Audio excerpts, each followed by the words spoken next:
বন্ধুরা, তোমরা কেমন আছো? আশা করি তোমরা ভালোই আছো। আমাদের আজকের গল্পটির নাম হলো দানব পাখি। সে অনেক অনেক দিন আগের কথা। দপদপিয়া গ্রামের পাশের এক জঙ্গলে হঠাৎ একদিন এক বিশাল দানব পাখি এসে হাজির হলো। সেই পাখিটি এতই বড় ছিল যে বাঘ, সিংহ, গর্জিলা, ডাইনোসর তার কাছে কিছুই না। ওই দানব পাখি চিবিয়ে কচকচ করে গিলে খেত সবাইকে। আগে যে জঙ্গলে থাকতাম আমি, সে জঙ্গলে তো আমি একাই রাজত্ব করতাম। এখন এই জঙ্গলেও আমি রাজত্ব করব। আগে বড় প্রাণীগুলোকে খেতে হবে, না হলে ওরা আমার ছোট ছোট শিকারগুলোকে খেয়ে ফেলবে। এই কথা বলেই দানব পাখি গর্জিলার খোঁজ করতে থাকলো। হঠাৎ সে জঙ্গলের মধ্যে গর্জিলাকে দেখতে পেল। এরপর ওই দানব পাখি উড়ে এসেই ওই গর্জিলাকে খেয়ে ফেললো। গর্জিলার মাংস এত সুস্বাদু হবে আমি তো বুঝতেই পারিনি। মনে হলো যেন অমৃত খেলাম। মুখে যেন লেগে রয়েছে। এখন আমায় এই জঙ্গলের বাকি বড় প্রাণীগুলোকে খেতে হবে। এরপর শুধু আমি এই জঙ্গলের রাজত্ব করব।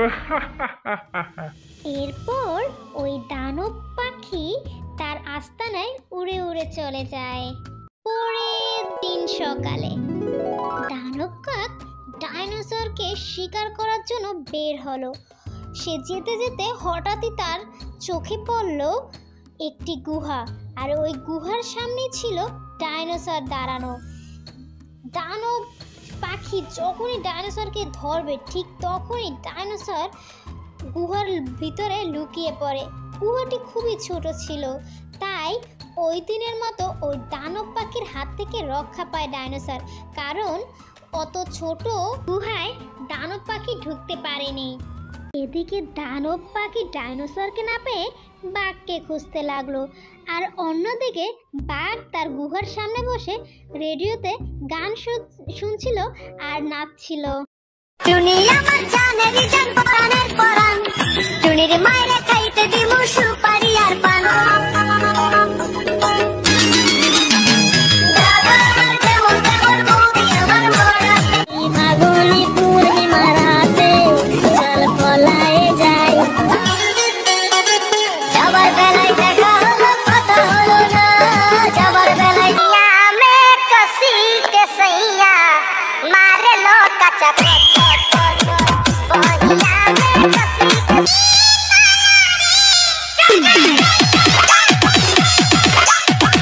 দানব পাখিটি অনেক খোঁজাখুঁজির পর বাঘকে খুঁজে পেল, আর সে দেখতে পেল যে বাঘ নাচতেছে। তারপর ওই বাঘকে এক ঠুকুর মেরে সাথে সাথে গিলে খেয়ে ফেলে। এদিকে বনের সকল পশু পাখি এই খবর শুনে খুবই চিন্তায় পড়ে যায়। এরপর সবাই দল বেঁধে টুনির কাছে যায় এবং ওই দানব পাখির কথা বলে তাকে। এরপর টুনির মাথায় একটি বুদ্ধি আসে। পরের দিন সকালে জয় দানব পাখির জয়, জয় দানব পাখির জয়। এই পুচকি টুনি, হঠাৎ আমার কাছে কেন? আরে মহারাজ, বনের সকল প্রাণীরা আপনার প্রশংসায় তো পঞ্চমুখ। আপনার শক্তির খুবই প্রশংসা করে, তাই আমরা সকলে সিদ্ধান্ত নিয়েছি আপনাকে আমাদের বনের রাজা হিসাবে গ্রহণ করব। সে তো খুব ভালো কথা। পুচকে হলো তোর মাথায় বুদ্ধি আসে বটে। তবে শোন, প্রতিদিন আমায় একটি করে শিকার দিতে হবে, বুঝতে পেরেছিস তো? জি মহারাজ। মহারাজ, আপনি যদি কিছু মনে না করেন তাহলে একটা প্রস্তাব দিতে পারি।